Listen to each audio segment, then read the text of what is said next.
Boa noite, pessoal. Antes de começarmos com o relato de hoje, quero fazer um convite especial para vocês. Se você está curtindo esse tipo de conteúdo e quer mergulhar ainda mais fundo no mundo do sobrenatural, se inscreva no canal History Dark e ative o sininho das notificações. Todo dia tem história nova para te arrepiar e acredite, você não vai querer perder nenhuma. Agora, vamos ao que interessa. Meu nome é Ricardo e o que vou contar aconteceu há cerca de 8 meses, quando me mudei para um apartamento no centro da cidade. Era meu primeiro apartamento sozinho aos 28 anos, e depois de anos morando com colegas de faculdade e depois com minha namorada que tinha terminado comigo há pouco tempo, eu estava ansioso por essa independência. O prédio era daqueles antigos, dos anos 80, com fachada de pastilhas amarelas meio desbotadas e um porteiro que mais parecia fazer parte da mobília. Seu Mário tinha uns 70 anos e estava ali desde a inauguração do prédio. Era um homem quieto, sempre educado, mas tinha um jeito meio distante, como se carregasse algum peso que não dividia com ninguém. O apartamento era no 5º andar, o último. Eram 2 quartos simples, mas com uma vista legal da cidade. O que mais me chamou a atenção quando vi pela primeira vez foi o silêncio. Era impressionante como um apartamento no centro podia ser tão silencioso. A corretora disse que era porque o prédio tinha um bom isolamento acústico, mas eu logo descobriria que não era bem por isso.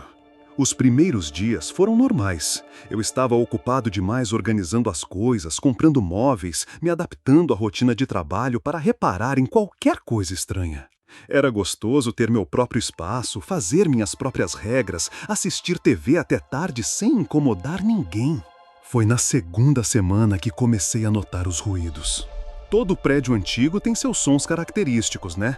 O elevador fazendo barulho, encanamento protestando, madeira estalando.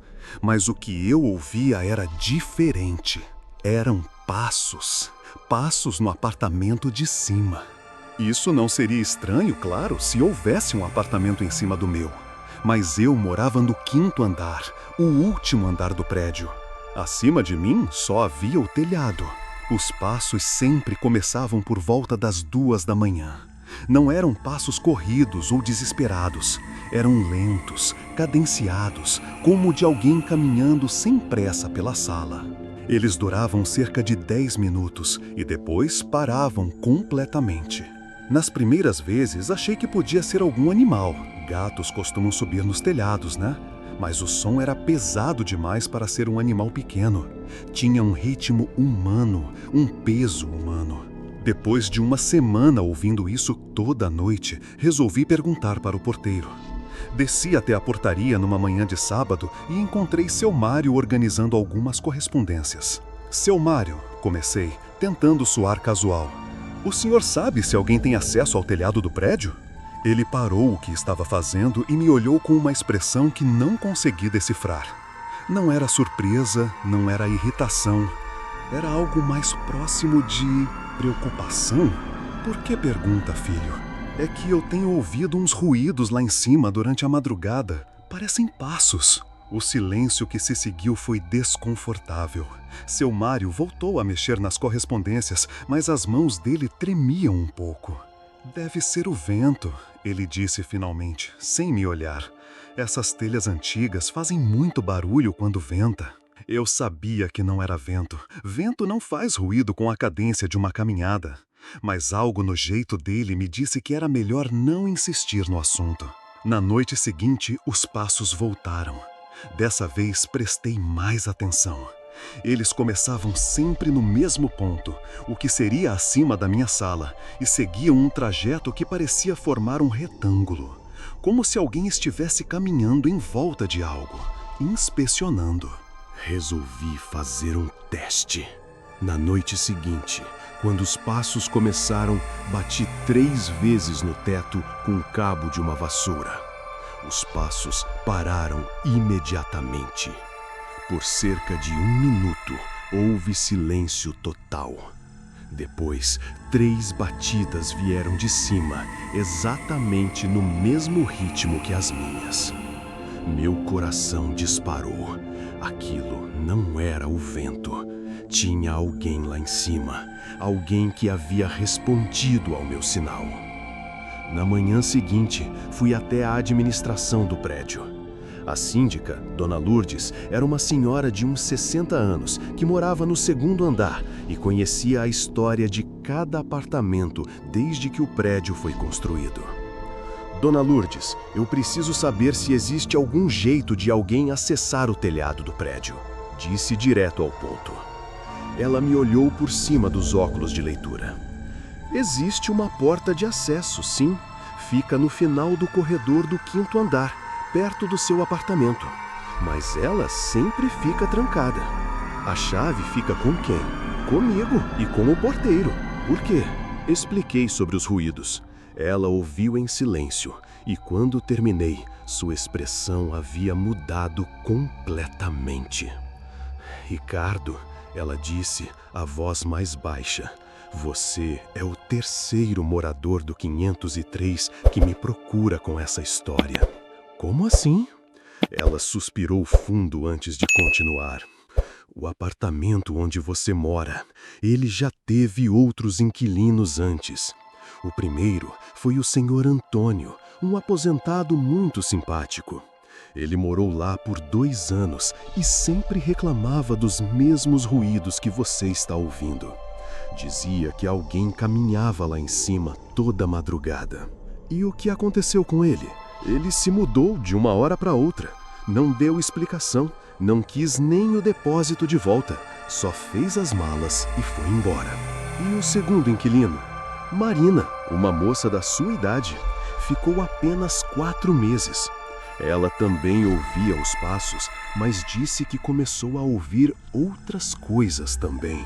Que outras coisas? Dona Lourdes hesitou. Ela disse que às vezes ouvia vozes, como se alguém estivesse conversando lá em cima, mas muito baixinho, impossível entender o que diziam. E uma vez, ela disse que ouviu alguém chorando. Um frio percorreu minha espinha. Vocês já abriram a porta do telhado para verificar? Já, várias vezes. Nunca achamos nada. O telhado é completamente vazio. Só telhas e os reservatórios de água. Não tem onde alguém se esconder. Voltei para casa com mais perguntas do que respostas. Agora que sabia que outros inquilinos haviam passado pela mesma experiência, os ruídos pareciam ainda mais perturbadores. Naquela noite, quando os passos começaram, fiz algo diferente.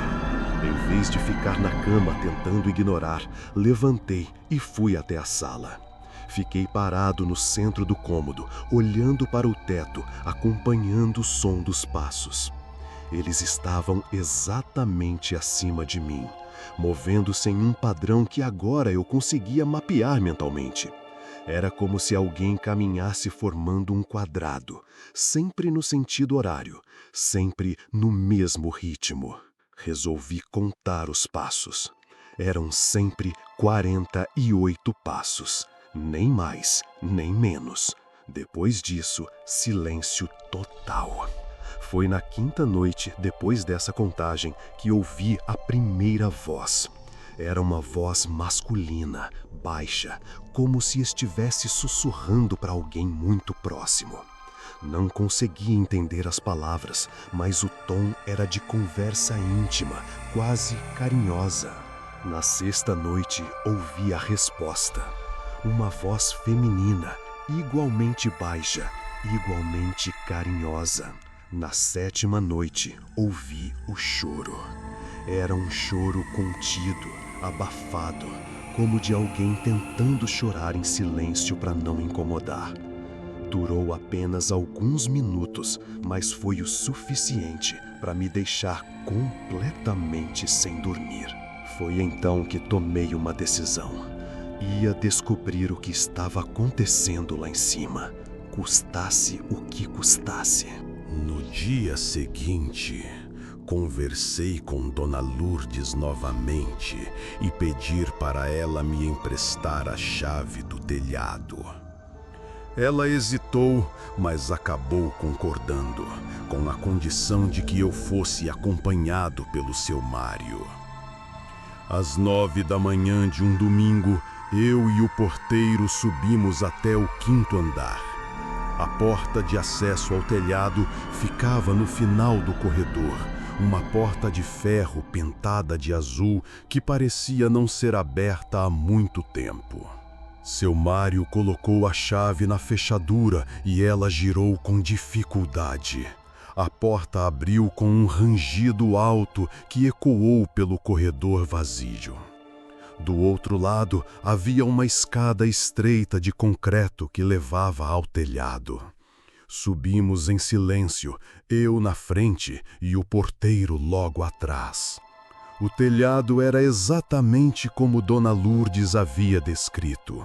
Apenas telhas vermelhas, 2 reservatórios de água e uma pequena casa de máquinas do elevador. Nada mais. Caminhei até o ponto que ficaria exatamente acima da minha sala. Não havia nada ali.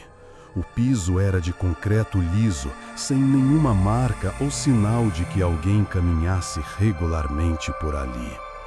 "Não tem nada aqui", disse para seu Mário, que tinha ficado próximo à escada. Ele apenas assentiu, mas percebi que evitava olhar diretamente para onde eu estava. "Seu Mário, o senhor sabe de alguma coisa sobre este lugar? Sobre o que pode estar causando esses ruídos?" O velho porteiro ficou quieto por um longo tempo. Depois, sem me olhar nos olhos, ele disse: "Teve um casal que morou aqui antes do prédio ser construído." "Como assim?" "Aqui era um terreno com uma casa antiga. O casal morava lá há mais de 30 anos. Quando a construtora comprou o terreno, eles se recusaram a sair." "E o que aconteceu?" Seu Mário finalmente me olhou. "A construtora ofereceu uma boa indenização, mas eles não quiseram aceitar. Diziam que aquela casa era tudo que tinham no mundo, que tinham construído cada cômodo com as próprias mãos. A briga durou 2 anos na justiça. E como terminou? Durante o processo, aconteceu um incêndio. A casa pegou fogo durante a madrugada. O casal morreu queimado. Senti um arrepio percorrer meu corpo inteiro. A construtora foi investigada, mas não conseguiram provar nada. Oficialmente, foi considerado um acidente. Problema na instalação elétrica. E onde ficava a casa exatamente? Seu Mário apontou para o lugar onde eu estava parado. A sala do casal ficava bem aqui. Eles costumavam caminhar juntos pela casa toda a noite antes de dormir. Era um hábito antigo deles. Os vizinhos sempre comentavam sobre isso. Agora tudo fazia sentido. Os 48 passos, as vozes conversando baixinho, o choro. Não eram ruídos aleatórios, eram memórias. Eram ecos de uma vida que foi brutalmente interrompida. Descemos em silêncio. Na portaria, seu Mário me devolveu a chave. "Ricardo", ele disse antes de eu subir, "eu trabalho aqui há 35 anos. Vi muita gente vir e ir do apartamento 503. Posso te dar um conselho?" Assenti. "Eles não fazem mal a ninguém. Só querem continuar vivendo a rotina que sempre tiveram. Se você conseguir aceitar isso, pode ficar no apartamento sem problemas. Mas se começar a se incomodar, é melhor procurar outro lugar." Voltei para casa com a cabeça fervilhando de pensamentos. Durante todo o dia, fiquei imaginando como seria ter sua casa, sua vida inteira, destruída por ganância. Como seria morrer de uma forma tão violenta, se recusando a aceitar que tudo que você construiu seria demolido. Naquela noite, quando os passos começaram às 2 da manhã, não senti medo. Senti uma tristeza imensa. Eles estavam ali, caminhando pela sala que não existia mais, conversando sobre o dia que tiveram, chorando pela vida que perderam. Eram fantasmas, sim, mas fantasmas de amor e de saudade, não de raiva ou vingança. Decidi fazer algo que talvez fosse completamente maluco. Levantei da cama, fui até a sala e disse em voz alta: "Oi, eu sei que vocês estão aí. Sei que essa era a casa de vocês. Eu sinto muito pelo que aconteceu." Os passos pararam imediatamente. Por um momento, houve silêncio total. Depois, ouvi a voz masculina, mais clara que nunca: "Obrigado." Agora, pessoal, antes de continuar com o final da história, quero falar rapidamente sobre o canal History Dark. Se você está gostando desse tipo de relato, lá você vai encontrar centenas de histórias reais de terror e suspense, investigações de casos paranormais e muito mais conteúdo que vai te deixar grudado na tela. É só clicar no link na descrição e se inscrever.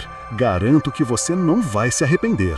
Voltando à história. A partir daquela noite, minha relação com os inquilinos mudou completamente. Eles continuavam com sua rotina noturna, mas agora eu sabia que eram apenas duas pessoas que se amaram em vida e continuavam se amando na morte. Às vezes, quando eu chegava muito tarde do trabalho, ouvia as vozes conversando baixinho e tinha a impressão de que eles estavam comentando sobre o meu dia, preocupados se eu tinha jantado direito ou se estava bem. Uma noite, quando eu estava com uma febre alta, senti uma mão fresca tocar minha testa. Quando abri os olhos, não havia ninguém, mas a sensação de cuidado, de carinho, era inegável. Outro dia, quando eu havia esquecido o gás ligado no fogão, acordei no meio da noite com uma sensação estranha e encontrei a chama ainda acesa. Se não tivesse acordado naquela hora, poderia ter sido muito perigoso. Aos poucos, entendi que eles não eram uma assombração no sentido tradicional.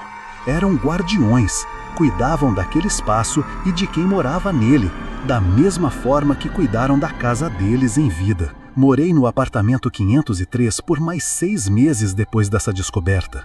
Foram os 6 meses mais tranquilos que já passei morando sozinho. Nunca mais tive medo dos ruídos noturnos.